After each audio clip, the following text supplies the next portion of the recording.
Teens இதனுடைய அந்த latest ஒரு படம்.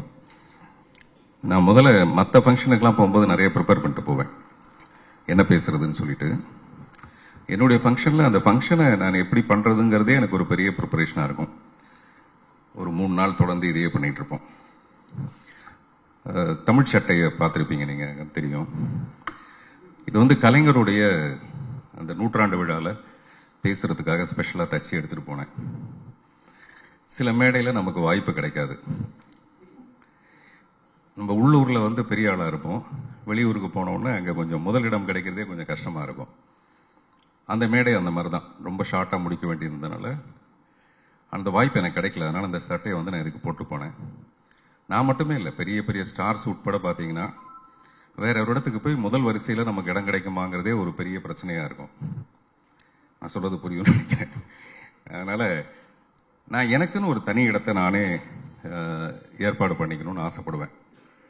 புதிய பாதையிலிருந்து இது வரைக்குமே பெரிய ஸ்டார்ஸை வச்சு படம் எடுக்கணும்னோ அந்த மாதிரிலாம் இல்லாமல் ரொம்ப இந்த சினிமா மேலே இருக்கிற ஒரு காதலில் கிட்டத்தட்ட 33-34 வருஷமா இப்போ எல்லாரும் சொன்ன மாதிரி ரொம்ப வித்தியாசமாக யூனிக்காக இது எல்லாமே வந்து வேற வேற வார்த்தைகள் அவ்வளோதானே தவிர இந்த சினிமாவுக்குள்ளே நம்ம நிரந்தரமாக இருக்கிறதுக்கு என்ன பண்ணுறது.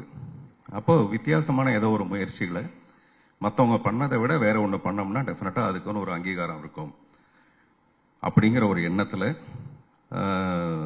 ஒத்த செருப்பு மாதிரியோ இரவு நிழல் மாதிரியோ படம் பண்ணிட்டு இப்போ நான் டீன்ஸில் வந்து இறங்கியிருக்கேன். இந்த படம் வந்து இந்த ஃபர்ஸ்ட் லுக்கை பார்த்த உடனே நிறைய பேருக்கு பயங்கர, நான் தேட்டராக போனேன்.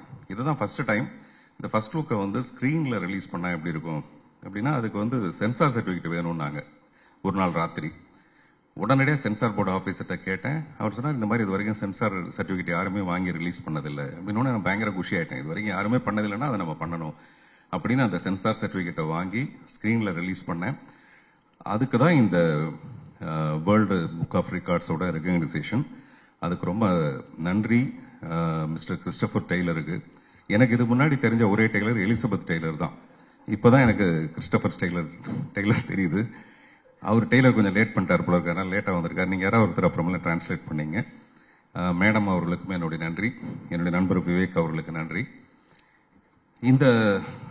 இந்த படம் நான் செய்யறதுக்கு ரொம்ப முக்கியமான காரணம், எனக்கு முன்னாடி பேசின திரு கால்டுவெல் வேல் நம்பி அவர்கள், தம்பி ரஞ்சித், இன்னும் 2 பேர் இருக்காங்க, மிஸ்டர் பாலா சுவாமிநாதன், டாக்டர் பிஞ்சி ஸ்ரீனிவாசன். இவங்க ஒரு 4-5 நண்பர்கள். என்னுடைய இரவு நிழலுக்கும் அவங்க தான் தயாரிப்பாளர்கள். அதில் வந்து ஒரு மிகப்பெரிய லாபமாக அந்த படம் அமையல. ஒரே லாபம் எனக்கு என்ன பெரிய சந்தோஷமா இருந்ததுன்னா, ஒரு சிங்கிள் ஷாட் ஃபிலிம். செய்திகளை உடனுக்குடனும் துல்லியமாகவும் தெரிந்து கொள்ள சப்ஸ்கிரைப் பண்ணுங்க.